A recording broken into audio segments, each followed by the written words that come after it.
విశాఖ నగరం వినాయక నవరాత్రుల శోభతో కలకలలాడుతోంది. నగర వ్యాప్తంగా వివిధ రూపాలలో ఏర్పాటైన గణపతులు భక్తులకు అభయమిస్తున్నారు. 27వ వార్డు దొండపర్తిలో ఏర్పాటు చేసిన 25 అడుగుల బాల గణపతి విగ్రహం భక్తులను ఎంతగానో ఆకట్టుకుంటుంది. హైదరాబాద్లో తయారు చేయించిన ఈ విగ్రహాన్ని విశాఖలో ప్రతిష్ఠించారు. 18 రోజుల ప్రత్యేక పూజా కార్యక్రమాలు అందుకున్న తర్వాత 19వ రోజున నిమజ్జనం జరగనుంది. దొండపర్తిలో ఏర్పాటు చేసిన బాలగణపతి విగ్రహం నుంచి మరిన్ని వివరాలు మా ప్రతినిధి నాయుడు అందిస్తారు. విశాఖ నగరంలో వినాయక చవితుల వేడుకలు ఘనంగా జరుగుతున్నాయి. వివిధ రూపాల్లో ఏర్పాటు చేసిన గణపతులు భక్తులకు ఎంతగానో దర్శనమిస్తున్నాయి. స్వామివారిని దర్శించుకునేందుకు భక్తులు కూడా పెద్ద సంఖ్యలో తరలివస్తున్నారు. ఈ నవరాత్రి వేడుకలు ఏ విధంగా జరగబోతున్నాయి, ఎటువంటి పూజా కార్యక్రమాలు నిర్వహిస్తున్నారు అనే విషయాలు మనం అడిగి తెలుసుకునే ప్రయత్నం చేద్దాం. ప్రస్తుతం మనం 7వ వార్డులో శ్రీ శ్రీ శ్రీ వరసిద్ధి వినాయక పూజా కమిటీ ఏర్పాటు చేసిన భారీ గణపతి దగ్గర ఉన్నాము. ఈ గణపతి పూజలు ఏ విధంగా జరుగుతున్నాయి, ఎన్ని రోజులకి నిమజ్జన కార్యక్రమం జరుగుతుంది అనే విషయాలను అడిగి వారి మాటలోనే తెలుసుకుంటాం. సార్, ఎన్ని సంవత్సరాలు పెట్టి ఇక్కడ గణపతిని పెడుతున్నారు? ఈ నవరాత్రి పూజలు ఏ విధంగా జరుగుతున్నాయి ఇక్కడ? మేము ఇదే ప్రాంగణంలో సుమారు 16 సంవత్సరాలుగా ఇదే ప్రాంగణంలో శ్రీ వినాయక చవితి కార్యక్రమాలు, స్వామివారి కార్యక్రమాలు ఎప్పుడు కూడా చేయడం జరుగుతుందండి. అలాగే ఇదివరకు మేము 108 అడుగుల వరకు కూడా ఆంధ్రాకి హైయెస్ట్ ఇండియా వైడియా కూడా ఎంతో పెద్ద పెట్టాము. మా ఇన్స్పిరేషన్ కూడా ఖైరతాబాద్.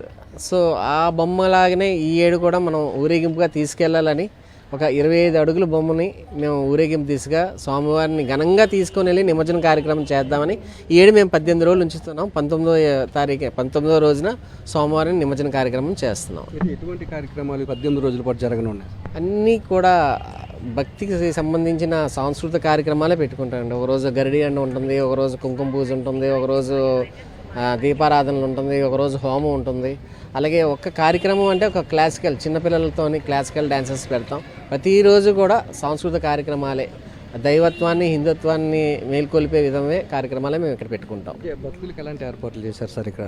ప్రతి ఏడు కూడా మాకు తెలిసిన దాని ప్రకారంగా ఎవరు కూడా ఇప్పటివరకు ఏ ఇబ్బంది కూడా కలగలేదు, ఏ ఏడు కూడా ఇబ్బంది కలగలేదు. అలాగే ప్రతి ఒక్కరికి కూడా క్యూ లైన్స్ పాటిస్తున్నాం.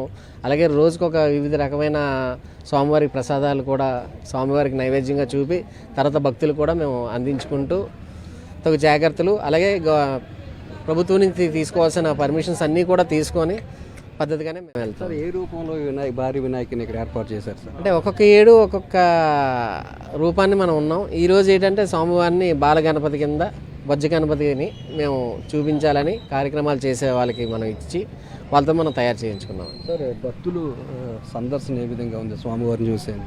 ప్రతిరోజు ఈవినింగ్ చాలా ఎక్కువ మంది వస్తున్నారు.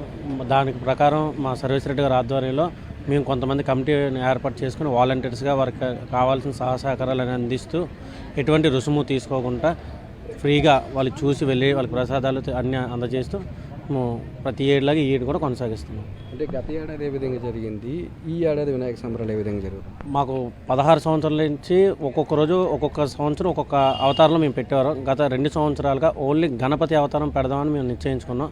అలాగే లాస్ట్ ఇయర్ కూడా పెట్టాం. లాస్ట్ ఇయర్ కూడా ఊరేగింపు కార్యక్రమం చేసాం. ఈ ఇయర్ కూడా ఊరేగింపు కార్యక్రమం చేద్దామనే ఉద్దేశంతో హైట్ తగ్గించడం జరిగింది.